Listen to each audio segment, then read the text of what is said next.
ሰላም ሰላም ውድ ቤተሰብ እንዴት ናችሁ? ውድ ኢትዮጵያውያን ሰላም ናችሁ? ሰላማችሁን ብዝት ያለ ያድርገውና በዚህ አጋጣሚ አንዳንድ እህት ወንድሞች ሲደውሉም አስተያየት ሲሰጡ ምን ሆንክም ሲሉ እና በዚህ አጋጣሚ ልል የፈለኩት እስኪ አይበቃም እንዴ? ግን ይበቃል እኮ ማለት ስህተት እድሜ ልኩን ስህተት ሰው አይሰራም እና የአቅማችንን ወደ ሰላም እንዲመጣ የበኩላችንን ለመወጣት እንጂ ስልጣን ፍለጋ ወይም ደግሞ ደሞዝ ፍለጋ እውቅና ፍለጋ አይደለም። ለማንኛውም አርሶ እኩል አላካፍልም ያለ ገበሬ የለም። ለመንግስት ግብር አልገብርም ያለ የለም። ተበድሮ አልከፍልም ያለ የለም። አብሮ ሲኖር ምንም የተጣላበትን አያውቅም። አብሮ የኖረው ወንድም እህቴ ይሄን አያደርግም በሚል እንጂ ይህን ያህልም አይደርስም። በተሳሳተ አጀንዳ በተሳሳተ የበሰበሰ ፖለቲካ ነው ይሄ ሁሉ የደረሰውና አሁንም እንደ ግርማ ሞገስ የሚያወሩ አንዳንድ ሰዎች ሳይ በጣም እኔ እንጃ ብቻ ልክ እንደ ድልና እንደ ጥሩ ሁኔታ ወይም ደግሞ ጥሩ እንደሰራ ሰው የሚሰማቸውም እየሰማን ነው፣ እያየን ነው። ባጭሩ ተው በቃ ይቅርብን። አንድ ሰው ከንብረቱ ላይ ሳይወድ በግድ ተፈናቅሎ ወይም ደግሞ ለቆ በሰላም እኖራለሁኝ ወይም ደግሞ ኑሬ ሀብትና ንብረት ቤተሰብ አሳድጋለሁ ብሎ ማሰቡ ራሱ እኔ እንጃ ያለ አዋቂነት ነው ብዬ ነው የማስበው። ሲታገስ ከዛሬ ነገ ይነጋል ብሎ ሲጠብቅ ንብረቱን መተው አይደለም ያንን የራሱ የሆነውን ነገር እድሜውን ጉልበቱን የፈጀበት ልጅ ያሳደገበት ሊተው አይደለም። ከዛሬ ነገ የተሻለ አስተሳሰብ መጥቶ ወደ አንድነት ይመጣል በሚል ነው እና ልል የፈለኩት የሆነ የመንግስት አቀንቃኝ የሚሉም አሉ ተቃራኒ ቡድኖች። እኔ ብዬ የማስበው ተቃራኒ ቡድኖች ነው የምለው። ሸኔ በለው ወንድሞቻችን ናቸው። ፋኖ ብለው ወንድሞቻችን ናቸው። ከሁሉም ነፃ ነኝ። ግን እኔ ቢቻል ከመከላከያ ኃይላችን ጎን ሆነን ያለውን ነገር ለማስተካከልና እንዳይጋደል እንዳይጫረስ ለማድረግ የበኩላችንን አስተዋጽኦ አድርገናል። ምንም አይደበቅ ነው። ይሄ ማለት የብልጽግና ደጋፊ ነን ማለት አይደለም። ምንም አላውቀውም፣ አያውቀኝም፣ አላውቀውም። መከላከያ ግን እንደ አማራም እንደ ኦሮሞም እንደ ትግሬም ብሔር ብሔረሰብ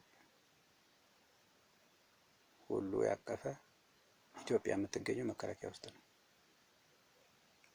ይህ ግን ለክልል አጀንዳ ወይም ደግሞ የክልል አባዜ የጎጥ ሴራ ያነገቡ ሰዎች አይመቻቸውም። በእርግጥ እና ይህ ልል የፈለኩት በቃ ብዙ ነገር ደውሎም ያለኛል፣ በሜሴጅም በአንዳንድ ነገሮችም ነካ ያደረገኛል። ግን አንድ ሰው ለሀገሩና ለሕዝቡ የበኩሉን ማገልገል ይፈልጋል። የሚሆነው ግን አቃፊ ሲያገኝ ነው። አቃፊ የለንም። ቢያንስ እንደኛው ከዛሬ ነገ በተስፋ እስኪ ይሻሻላል ብለው የሚታገሉ አሉ። እነሱ ማለት ምንም ዋስትና የላቸውም፣ እኛም የለንም። እና ደግሞ የብልጽግና ደጋፊ ነህ መሰል ምናምን ተብሎም ተደውሎልኛል። እዛው ሽባ ሆኜ የተቀመጥኩ እንጂ ምን ረዳኝ። እንደውም ለደጋፊው የማይሆን መዋቅር ማለት የብልጽግና መዋቅር ነው። በኦሮሚያ ክልል አባ ቱርቤ እያለ በጠራራ ሜዳ ላይ እየደፋው ነው የኖረው የመንግስት ባለስልጣን። የብልጽግና የራሱን ካቢኔዎች ማዳን አልቻለም። ምንድነው ይሄ ሆኖ ኃይል አንሶ ሳይሆን የቆሸሸ ፖለቲካ የተተበተበ ነው። ምንም አይደለም። ሀገር ለማዳር ቢያንስ ከመከላከያ ጎን ሆነናል። የክትትል ዘመቻ ሲታዘዝ አብረን ተሰማርተን ቃላችን ሳይታጠፍ ለዘላቂ አገልግለናል።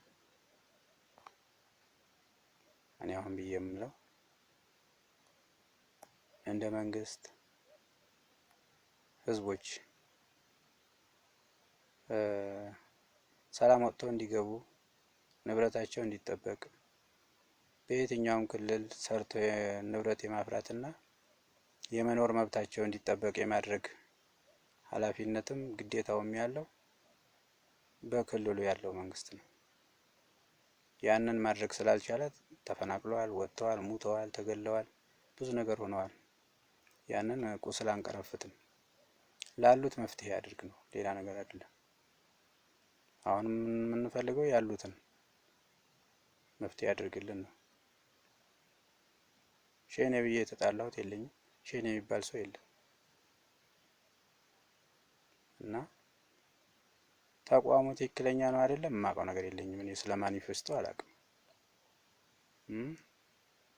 ፋኖ ደግሞ ብዬ የማውቀው ፋኖ ብሔር ብሔረሰብ የማይለይ ኢትዮጵያ ስትነካበት ተቆጭቶ ብሶት የወለደው ኃይል ከየትኛውም ነው።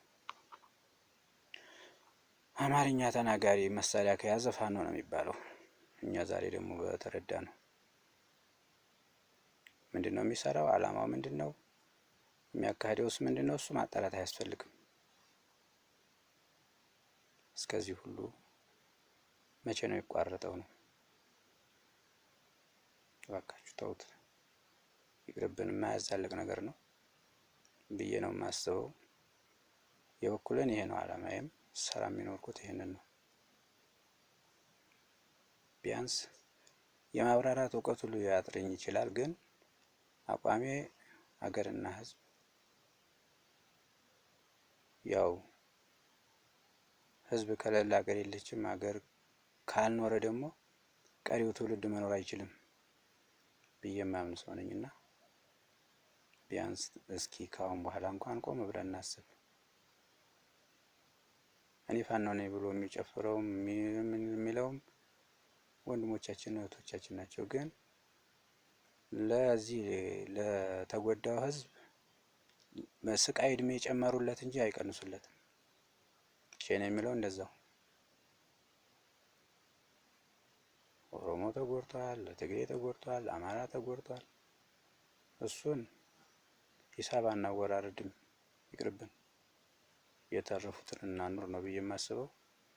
እና ነካ ነካ ላረጋችሁን ሰዎች በቂ መልስ ባይኖርም የተወሰነ ይሄ ነው ያለው ነገር ብዬ ለመግለጽ ፈልጌ ነው። አመሰግናለሁ። እድሜና ጤና ይስጥልኝ። በተረፈ ወደ ቀልባችን አላህ ይመልሰን። እስኪ ሰው እንሁን፣ በቃ ከዘር ቋት ከገማ ቋት እንውጣ፣ ሰው እንሁን። ሰው ከሆን መስተካከል እንችላለን። ራስ ወዳድና ዘረኛ ደግሞ እሱን ምንም ማድረግ አንችልም፣ መድኃኒት የለውም። ለክፍቱ ከባድ ነውና ለነሱ ጸሎት ነው የምናደርገው። እኛም ደግሞ ምንም ዋስትና ኑሮን ሳይሆን ያው እስካለን ድረስ የተወሰነች ተጠርጥለን መፍትሄ እንሆናለን በሚል ነው እንጂ ሌላ አቋምና አላማ ያነገብነው የለንም።